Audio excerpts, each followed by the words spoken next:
අනික් අය ඔයා ගමනක් යන බව විතරක් දැනගත්තාම හොඳට නැති. ඔයා යන්නේ මොන ගමනද කියලා ඔයා විතරයි දැනගන්න. අපි හැමෝගෙම ජීවිත කතාව රෝහලකින් පටන් අරගෙන සොහනකින් ඉවර වෙනවනේ. හැබැයි සොහොනට යන්නේ මොන පාරද කියන එක මිනිස්යාගෙන් මිනිස්යාට වෙනස්. පුතා ඔය ගමන යද්දී ඔයාට නැති වුණේ මොනවාද? ඔයා කොච්චර අමාරුවෙන්ද ඔය ගමන යන්නේ?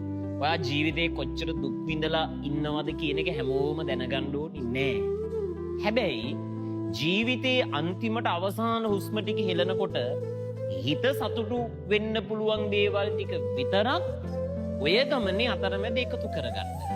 ඒ හින්දා ඔය යන හැම ගමනක් ගානෙම කියන අඩියක් ගානේ කවදා හරි මැරෙන බව දැනගෙන ඔය ගමන සැලසුම් කරන්න. දවසකදී මැරෙන මොහොතේදී හරි ඌණන් ආවේ මාර ලස්සන ගමනක් කියලා තව කෙනෙක්ගේ කටින් පිට වෙන විදිහට ඔයාගේ ජීවිත ගමන හරි ලස්සනට සැලසුම් කරන්න.